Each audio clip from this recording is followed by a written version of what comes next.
Bonjour à tous, j'espère que vous allez bien. Aujourd'hui, on se retrouve pour l'analyse de 3 altcoins. On va faire l'analyse de Atom, puis de Celestia, et on terminera par EGLD, le token de Multiversix. Mais avant de commencer, j'aimerais que vous pensiez à vous abonner à la chaîne, c'est très important pour son développement. Pensez aussi à liker les vidéos et n'hésitez pas de mettre des commentaires, surtout si vous voulez que je fasse l'analyse d'un altcoin en particulier. Allez, on commence. Atom, c'est un token qui est listé depuis à peu près mai 2019. On parle d'un token qui a quand même un petit historique maintenant. Ça fait à peu près 6 ans. En termes d'historique, c'est pas grand-chose par rapport au marché traditionnel, mais en crypto, on peut dire que c'est déjà un vétéran, quoi. Sauf que c'est un token qui a été listé en plein bear market 2018-2019. Le début de vie, forcément, ça a été une belle descente. Derrière, comme tous les actifs qui étaient listés à ce moment-là, il a subi le crash du Covid. On peut dire que c'est pas un actif qui a commencé avec un bon départ. Et ensuite, sur le cycle de 2020-2021, on est sur un actif qui a quand même fait une sacrée performance parce qu'on est sur du 4000% depuis le bottom. C'est plutôt honorable. Et ce qui est intéressant, c'est que quand on regarde le graphique, on retrouve une structure quand même assez classique. On a un bottom bien marqué sur mars-avril 2020. On voit qu'on fait une structure avec des plots de plus en plus hauts et des plus bas de plus en plus hauts aussi. On a une première impulsion où on casse des résistances. On marque un bottom entre mars et l'été 2020. On voit qu'on a une structure de range pendant laquelle on oscille autour de notre tunnel 4 heures. On finit par break notre tunnel 4 heures. On passe au-dessus de notre daily. On a une première impulsion sur laquelle on vient casser des résistances et faire un premier ATH. Derrière, on a un retracement qui nous ramène sur notre tunnel daily où on a encore une phase de range pendant quelques mois jusqu'à avoir une énorme explosion en janvier 2021. Ensuite, on a encore une nouvelle fois une phase de range où on structure un top. Alors, on ne se retrouve pas avec un top classique et quand même, on voit qu'on a quand même une structure de retournement avec beau break de structure ici, pendant laquelle on passe sous nos EMA court moyen terme, on passe sous notre 4 heures, sous notre 1 heure. On a un nouveau retracement qui nous ramène cette fois-ci sur notre tunnel 3 jours. Pour ceux qui se rappellent, on a le crash de mai 2021 qui a probablement fait plus de victimes que celui de mars 2020. Suite à cette correction, on se retrouve dans une structure de range encore sur notre tunnel 3 jours cette fois-ci. On restructure un bottom et là on a la seconde impulsion haussière majeure du bull market précédent qui nous amène jusqu'à notre performance ultime de 4000% sur septembre 2021 et à partir de là, on n'ira pas plus haut. Derrière, on voit qu'on a une perte de momentum, on vient sur notre 4 heures, on structure sur notre 4 heures, on essaye de repartir à la hausse, ça ne prend pas. On passe sous notre 4 heures, on a vraiment une première perte de momentum ici. Quand on break notre 4 heures, on a nos cross momentum, notre 4 heures qui tient la tendance. On voit qu'on a une tentative de tenue du daily, mais on break notre daily, on repasse au-dessus. Et là, on a une seconde tentative plus importante sur janvier 2022 où on vient presque faire un ATH, mais ça ne prend pas encore une fois. On se retrouve sur notre tunnel daily encore une fois. On fait une structure de range pendant quelques mois et derrière, on break notre daily, on break notre 4 heures et là, on part vraiment en tendance baissière. En avril 2022, on a le break d'un support majeur sur les 22 $ à peu près qui casse avec notre tunnel 3 jours qui casse aussi. Et vraiment, à partir de là, on part vraiment dans un bear market. Bon, on était déjà dans un bear market, mais là, à partir de ce moment-là, on voit que on a un actif qui s'écroule complètement. Et entre janvier 2022 et juin 2022, on perd 87% sur Atom. C'est quand même énorme. Alors après, ça a été plus ou moins la même chose sur tout le reste du marché, hein. Mais quand même, on est sur quelque chose de vraiment violent. On fait des plus bas de plus en plus bas. Et depuis ce moment-là, on a un actif qui est dans un bear market. On a des rebonds, mais on a des rebonds où à chaque fois, on vient faire des plus hauts plus bas, des plus bas plus bas. Et des fois, on a des tentatives où on essaye quand même de revenir au-dessus de certains sommets, mais ça ne prend pas. On a un actif qui régulièrement revient sur son tunnel daily une fois là, une deuxième fois là. Là, on réussit à en sortir, mais à chaque fois, on est rejeté. On est rejeté sur notre 3 jours aussi. Ça ne casse pas, ça ne tient pas, ça replonge à chaque fois. Sur l'année 2024, on voit qu'on a une tentative un peu plus convaincante pendant laquelle on repasse au-dessus de notre daily. On essaye de passer le weekly et le 3 jours. On finit par passer, mais là aussi, ça ne tient pas. On repasse très rapidement à la baisse. On repasse sous notre daily. On voit qu'on a notre 4 heures qui tient bien la tendance. C'est vraiment la marque d'une tendance baissière qui est quand même assez marquée. Et pareil, à chaque fois, on échoue de reprendre les moyennes long terme. Le résultat, c'est quoi? C'est des plus bas de plus en plus bas, encore une fois. Pendant l'été 2024, on voit qu'on a un actif qui continue de faire des plus bas, alors qu'on a plusieurs actifs. Je pourrais penser par exemple à Tao ou à d'autres actifs qui ont structuré un bottom pendant l'été 2024. Atom, lui, il a continué à se péter la gueule tout l'été 2024 jusqu'à septembre 2024 et c'est que à partir de septembre où on voit qu'on a une tentative avec une structure de range autour de notre 4 heures. On voit que là, on recommence à passer au-dessus du 4 heures. Quand on a un actif qui repasse comme ça au-dessus du 4 heures après avoir été tenu à la baisse pendant un moment, ça veut dire que là, attention, il y a peut-être un regain d'intérêt quelque part. En tout cas, il y a un ralentissement de cette tendance. Et du coup, on a un actif qui, comme le reste du marché, au niveau de l'élection de Donald Trump, a fait une performance de 172 sur lequel on revient jusqu'à notre tunnel weekly. C'est pas terrible, c'est-à-dire que sur cette période-là, il y a des actifs qui ont beaucoup plus performé et ce qui est fou, c'est qu'on est revenu sur nos niveaux post-explosion de 2020-2021. On est revenu sur les niveaux de septembre 2020 en fait. On a quasiment retracé la totalité du bull market 2020-2021 sur Atom. C'est pas si fou que ça, c'est-à-dire qu'il y a plein d'actifs qui l'ont fait aussi. On pourrait parler de Litecoin par exemple, Litecoin l'a fait mais ça reste quand même un signal de faiblesse évident. Après, bon, quand on regarde le price action, on a quand même des choses qui sont assez propres. On peut voir que là, sur le mouvement qu'on a eu post-élection, on est venu combler un déséquilibre. C'est un actif qui répond quand même plutôt favorablement à plein de concepts de price action, etc. Maintenant, beaucoup plus récemment, on voit que bon, on a un actif qui, comme le reste du marché, depuis décembre 2024, a connu une belle correction sur le début d'année 2025. On voit que bon, on crée des déséquilibres, on revient les tester. À chaque fois, on vient tester des déséquilibres. Ça réagit plutôt bien à plein de concepts. Je le répète, là où je veux en venir, c'est pas là. Le truc sur Atom, c'est que comme sur le reste du marché, sur mars-avril 2025, on a structuré plus ou moins la même chose avec un bottom en mars 2025, une reprise. On voit qu'on a une reprise avec création de déséquilibre ici.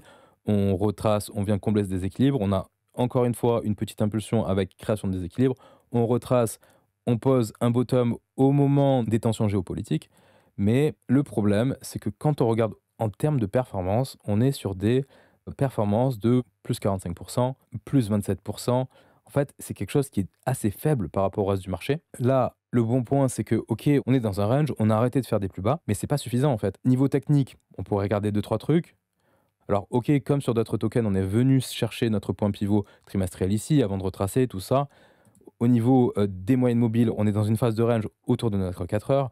On est en train d'être tenu à la baisse via notre daily. Mais le plus important, et je vous le dis souvent, c'est la force relative de votre token par rapport au reste du marché.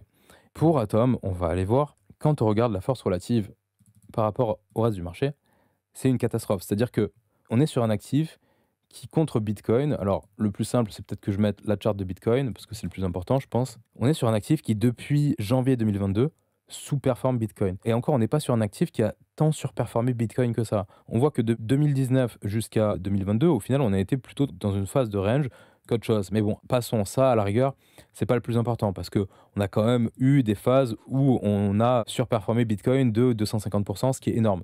Mais là, ce que je veux dire, c'est que depuis septembre 2022, c'est une catastrophe. Là, on est sur une perte face à Bitcoin. La perte de valeur, elle est de 95%. Et c'est énorme. Là, c'est un bear market infini. Si on regarde, en gros, il y a très peu de moments où Atom a réussi à surperformer Bitcoin sur toutes ces années. À part, voilà, sur novembre 2024, où on a eu cette performance momentanée, ok, de 120% contre Bitcoin. Mais est-ce que le jeu en vaut la chandelle, en fait? Est-ce que ça vaut le coup de prendre le risque d'avoir du Atom pour surperformer momentanément Bitcoin juste sur ce moment-là, sachant qu'il faut avoir le bon timing, il faut vraiment avoir le bon timing, et sachant qu'il y a des choses qui sont probablement beaucoup plus intéressantes en termes de performance.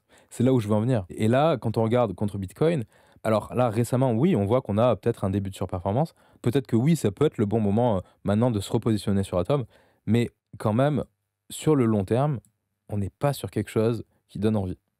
On voit qu'on vient de faire un plus bas il y a quelques jours, en fait. Il y a quelques jours, on a encore fait un plus bas contre Bitcoin. Et même là, on voit que voilà, sur juin 2025, on avait quelque chose d'intéressant et on a quand même eu un début de surperformance contre Bitcoin.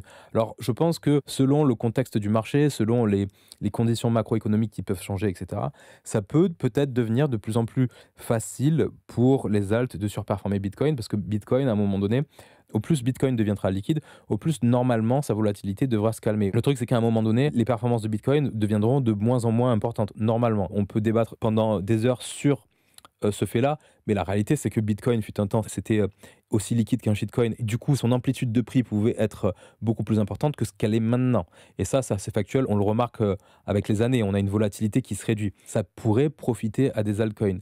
Mais quand on regarde justement la force relative de Atom par rapport à autre chose, ne serait-ce que XRP, même si certains n'aiment pas XRP, etc., au niveau fondamental, tout ça. Mais la réalité, c'est que ça fait des années, et sur le long terme, il vaut mieux avoir du XRP, il vaut mieux avoir du Ripple que du Atom. on est sur du moins 99 en termes de performance. C'est sans commune mesure. Là, je me mets en log pour qu'on voie bien l'évolution. C'est effrayant. Et là, on a l'impression que c'est un puits sans fond, en fait. Contre XRP, ça sous-perf. Contre Total 3, ça sous-perf. Contre Bitcoin, ça sous-perf. Contre Ethereum, ça sous-perf. Contre les alts, ça sous-perf. Je préfère largement avoir du Ripple, de l'Ether, du Bitcoin que de l'Atom.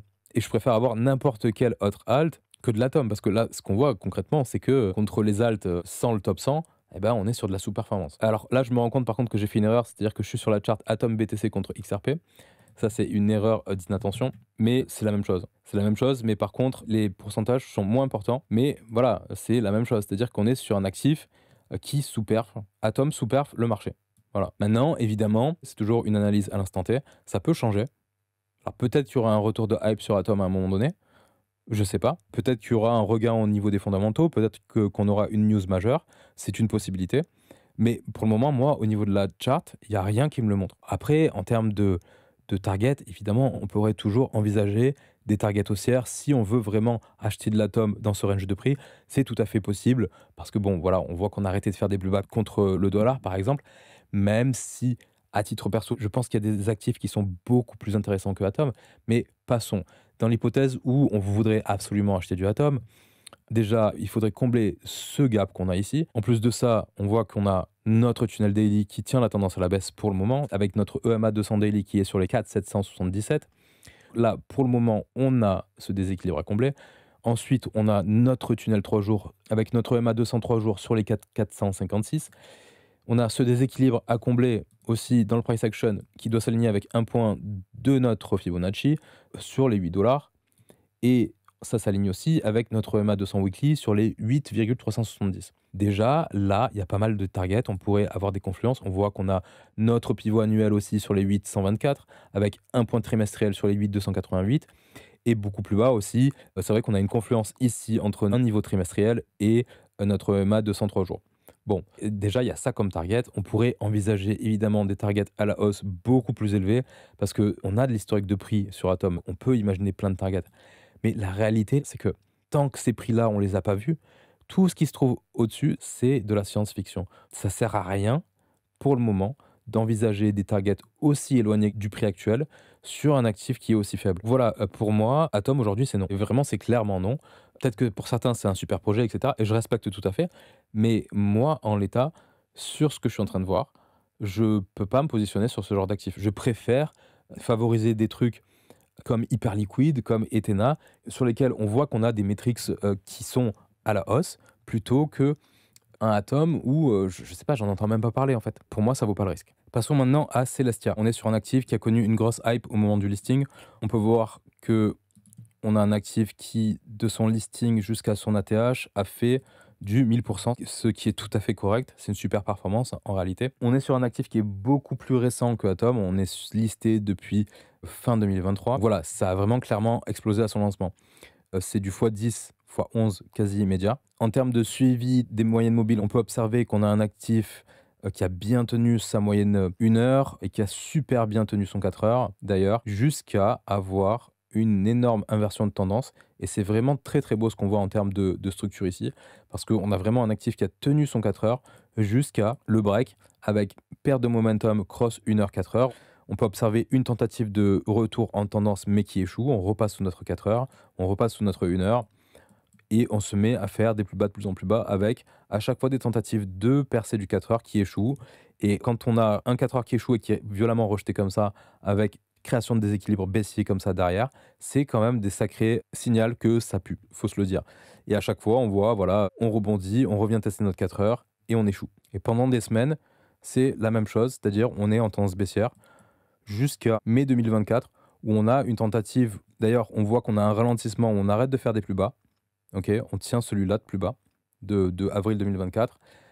On a une tentative vraiment perte de momentum baissier où on passe au-dessus de notre 4 heures et on a notre daily qui vient d'apparaître et qui bloque la tendance à la baisse, toujours pareil. Donc là encore, signaux momentum baissier où on a notre 1 heure qui passe sous notre 4 heures.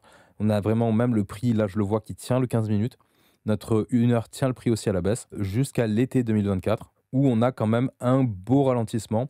On a de belles divergences avec un prix qui a de plus en plus de mal à partir à la baisse et on a une structure, on a une consolidation. Finalement, comme sur le reste du marché, on a un actif qui se met à performer juste après l'élection et on voit qu'on fait une performance de 120% à peu près, ce qui est pas fou par rapport à d'autres, actifs. Alors même si c'est plus 100%, c'est pas extrême. C'est-à-dire qu'il y a plein d'actifs sur cette période, que ce soit Solana, BNB, XRP ou quoi que ce soit, qui ont probablement fait des performances beaucoup plus importantes sans avoir subi une correction aussi importante juste avant. Et derrière, on enclenche le même schéma. C'est-à-dire que comme sur le reste du marché, décembre 2024, on marque notre top, on repasse sous notre 1 heure, sous notre 4 heures, sous notre daily et on repart en tendance baissière.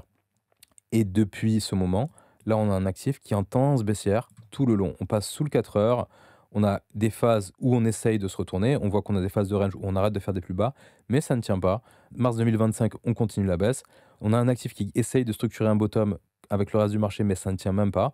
On vient faire des plus bas jusqu'à juin 2025. Alors, on a d'autres actifs qui ont fait la même chose, ne serait-ce que Ethena par exemple. Sur Ethena, on peut se rappeler qu'on avait fait un bottom en avril 2025 et on était passé dessous en juin 2025, mais à la différence près que en juin 2025, sur Ethena, on n'était pas sur un plus bas de marché, on était en train de retester un support qui datait.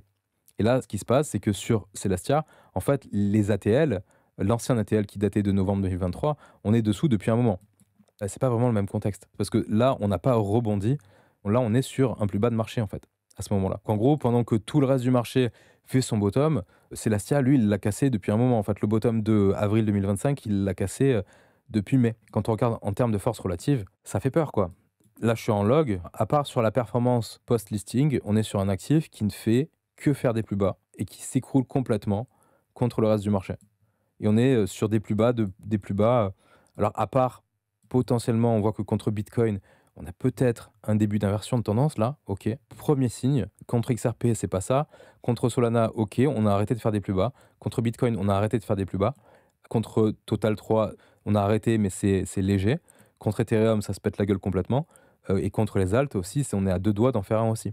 On est sur quelque chose qui sous-performe complètement. Qu'on se le dise, on a Ethereum qui a sous-performé sur une grosse partie de cette période, et on a un actif qui a sous-performé Ethereum, donc double sous-performance, quoi. Pour moi, c'est pas un actif à considérer. Ça peut changer. Peut-être que fondamentalement, c'est incroyable, mais en tout cas, là, si ça l'est, ça ne se reflète pas du tout sur le prix. On est sur quelque chose qui ne performe pas, qui n'attire pas les capitaux et qui est en découverte de prix à la baisse. Maintenant, après, est-ce qu'on est en train d'avoir un retournement de tendance à ce moment-là? Peut-être que mon analyse est en train de marquer le bottom. Ça pourrait être possible. Et si c'est le cas, tant mieux pour les holders de Celestia et tant mieux pour le projet aussi. Mais là, en l'état, pour moi, je pense qu'il y a beaucoup plus intéressant et beaucoup plus safe de fait comme actif à considérer. Maintenant, après, pour les gens qui veulent des targets, on peut tout à fait en trouver.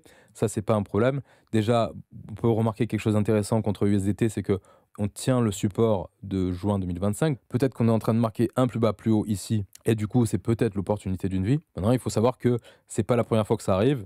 Et derrière, qu'est-ce qui s'est passé? Il s'est passé qu'on est reparti à la baisse derrière. Des targets sur des actifs comme ça, je peux vous en donner à l'appel. Vu la totalité de l'historique qu'on a, des targets, on peut en trouver. C'est-à-dire qu'on pourrait se placer un simple Fibo, hein, vous placez un Fibo top-bottom, et vous pouvez vous mettre des targets, et vous pouvez vous dire, OK, on peut aller jusqu'au first stop, etc., etc.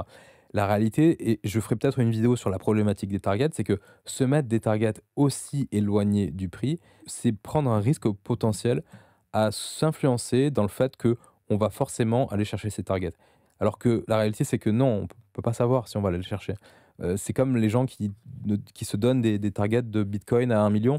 Ça peut arriver, peut-être que ça arrivera, et je l'espère. Mais en l'état, la réalité, c'est qu'on est très loin du 1 million. Il faut être réaliste. Est-ce que pour le moment, je vois un Celestia revenir à 9 $? Bah non. Donc je peux pas, en l'état, vu le contexte et vu la configuration technique, est-ce qu'on peut y aller? Oui. Est-ce que je le vois dans l'immédiat? Non. À part s'il y a vraiment un gros changement au niveau fondamental ou un gros changement au niveau annonce, ou je ne sais pas, quelque chose qui fait que on a un catalyste qui ramène le prix vraiment à la hausse. Pour le moment, les targets les plus raisonnables qu'on peut imaginer sur Celestia, c'est plus déjà, quand on voit là où on est, déjà il faudrait passer le pivot trimestriel sur les 2 $. Ensuite, on peut observer un déséquilibre dans le price action ici qui reste à combler sur les 2,40 $. On a un niveau trimestriel ici qui s'aligne avec notre EMA 200 daily au sein de notre tunnel Vegas sur les 2,76 $. Ok, ça c'est déjà bien.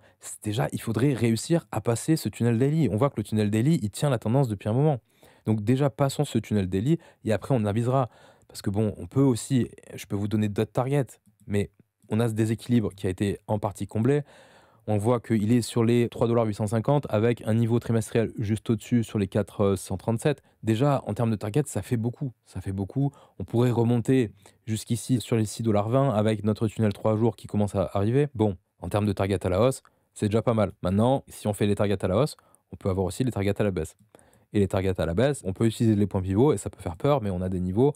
Par exemple, là, on a un niveau trimestriel sur les 0,656. Et après, c'est vrai que comme c'est des prix qui sont sacrément éloignés du prix actuel, ce que j'utiliserai aussi, c'est les points pivots mensuels et hebdo pour avoir d'autres niveaux sur lesquels on est susceptible d'avoir des réactions. Prochaine target à la baisse, on peut voir que déjà au niveau du price action, en cas de break du niveau actuel, on aurait ce déséquilibre qui n'est pas totalement comblé. Et ensuite, on voit qu'on a celui-là aussi, ok, qui reste à combler sur notre bottom de juin-juillet 2025. C'est respectivement sur les 1,54 et les 1,42. Pour Celestia, moi perso, j'ai aucun intérêt à m'exposer à ça. C'est plus, à mon avis, en tout cas en l'état, un bon actif pour de la continuation baissière. Dans une des vidéos précédentes, j'avais parlé de pic qui était aussi un actif qui était intéressant pour de la continuation baissière. C'est-à-dire que ce genre d'actif, si leur tendance de fond, c'est que de faire des plus hauts de plus en plus bas et des plus bas de plus en plus bas, c'est que c'est des actifs qui sont extrêmement intéressants pour de la vente à découvert.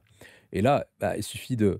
Vous faites ça, vous inversez la charte. Parce que là, ce que vous pouvez faire, c'est vous faites ça, vous venez ici, vous faites 1 moins TIA USDT, vous avez la charte inversée. Là, on a une belle tendance. Ce type, c'est vraiment pour les gens qui ont du mal avec la vente à découvert. Parce que si vous inversez la charte, vous réfléchissez à l'inverse. C'est-à-dire que vous analysez votre charte comme pour prendre des achats, mais en réalité, ce que vous faites, c'est que vous prenez des ventes. Donc après, bon, il faut savoir cliquer sur short. Mais là, vous voyez que en inversant la charte, si c'est trop difficile pour vous, et ça peut l'être parce que psychologiquement, faire une vente à découvert, c'est pas naturel. Vous pouvez tout à fait faire vos analyses en inversant la charte. C'est à faire si on a du mal à aborder la vente à découvert, mais qu'on veut quand même essayer de spéculer sur la baisse des prix. Voilà pour Celestia.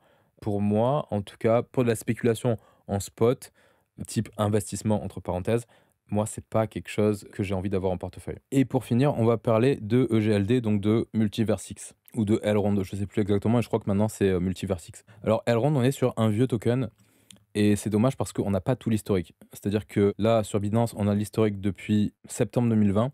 Et moi, je me rappelle que avant que ce soit EGLD, c'était ERD, un truc comme ça, et il y a eu un reverse split où en fait ils ont réduit le supply parce qu'avant le supply, je sais qu'il était beaucoup plus important sur Elrond. Je crois qu'il y a même eu 2 rebrandings, il y a eu le token split et il y a eu un changement de nom. Et bon, on s'en fout un peu de ça.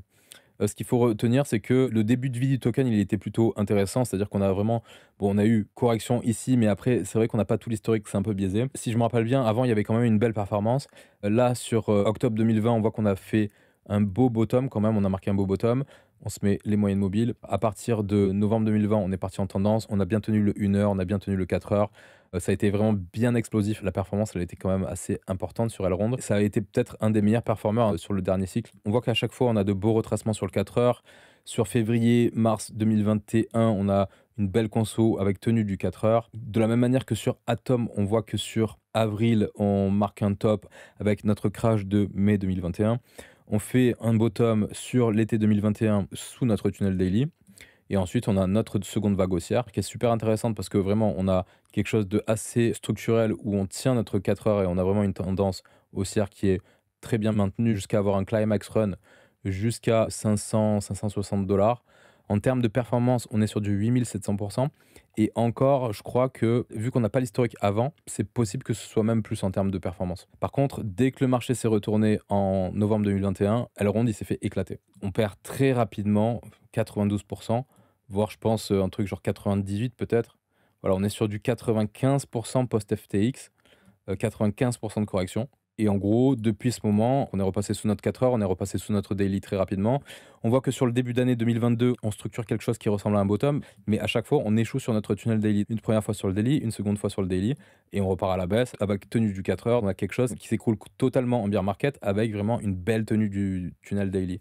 Fin d'année 2023, on a une tentative de retournement. On revient tester notre daily, on passe très facilement au travers, on repasse en tendance au-dessus du 4 heures. Et on s'arrête dans le 3 jours. On voit qu'on break notre 3 jours, on le reteste.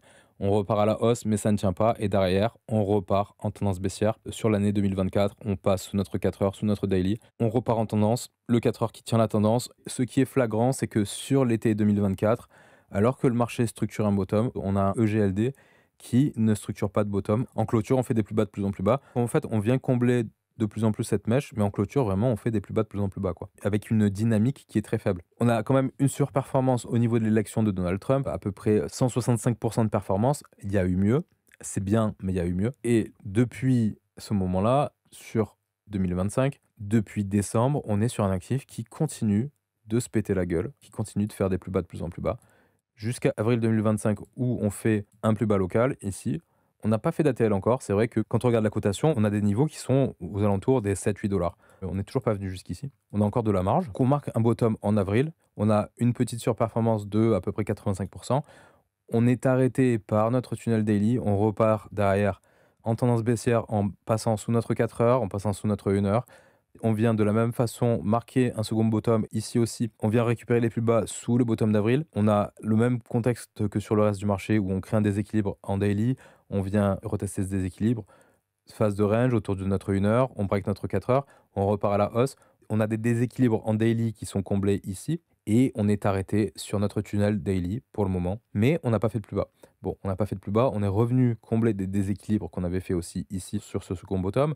On reteste la neckline de ce second bottom ici, sur les 14 $ à peu près. On voit qu'on est sur un actif qui réagit aussi bien sur les concepts de price action. Mais le problème, là aussi, comme pour les deux tokens précédents, c'est la force relative. C'est-à-dire que là, elle ronde de la même manière. Quand on regarde sa force relative, c'est pas top. C'est-à-dire que contre Solana, c'est un puits sans fond. Contre Bitcoin, c'est pareil. Contre XRP, voilà, on fait des plus bas de plus en plus bas. Contre Ethereum, c'est pareil. Contre les alts, c'est pareil aussi. En fait, contre tout. C'est-à-dire que là, on est sur un actif qui n'arrête pas de sous-performer le reste du marché. Ce genre d'actif, pour moi, c'est limite à fuir comme la peste, quoi. Le problème, c'est que quand tu as ce genre d'actif en portefeuille, là, pour le moment, bah, en fait, tu détruis ta valeur. Tu peux aimer la tech, tu peux adorer le projet, mais en fait, les chiffres, ils ne mentent pas. Quand tu compares Elrond contre les actifs les plus importants du marché, ça ne ment pas, tu vois. Et encore, bon, je sais pas, j'aurais pu prendre BNB aussi, par exemple, parce que c'est vrai que c'est important de regarder contre BNB. J'aurais pu mettre ADA, mais bon, je vais pas mettre Hype parce qu'il est trop récent.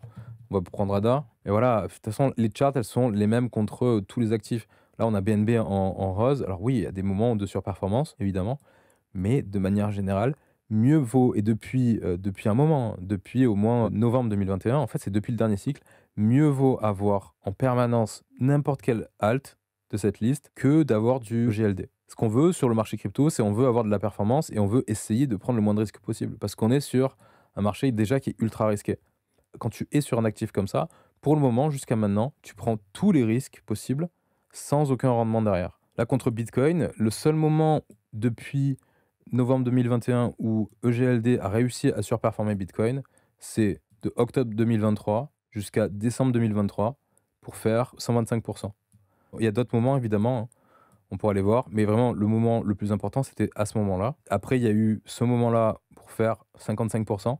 Et encore, fallait avoir le bon timing, hein, sur juin 2024. Et après, il y a le Trump trade, ok, pendant 14 jours ici, où tout le marché a rebondi. Mais alors, pour faire 100%, ok, mais je pense qu'il y avait 100% à faire ailleurs sur des trucs beaucoup plus solides, et voire faire plus de 100%. Après, on peut toujours trouver des targets, ça c'est pas un problème. Déjà, la première chose, ce serait de venir dans notre tunnel daily, ainsi que sur ce niveau de pivot trimestriel ici sur les 20 $. On a une première zone ici qui correspond à notre résistance naturelle. Et ensuite, après, c'est vrai que on aurait sur les 26 $ à peu près un autre niveau trimestriel qui s'aligne avec notre tunnel 3 jours, ainsi qu'avec un déséquilibre qu'on a ici dans le price action. Ça serait vraiment les deux premières targets à venir chercher, 26, 50, 60 à peu près. Et ensuite, derrière, on aurait notre EMA 200 3 jours. Et puis, beaucoup plus haut, on a aussi un point pivot trimestriel ici sur les 37 $.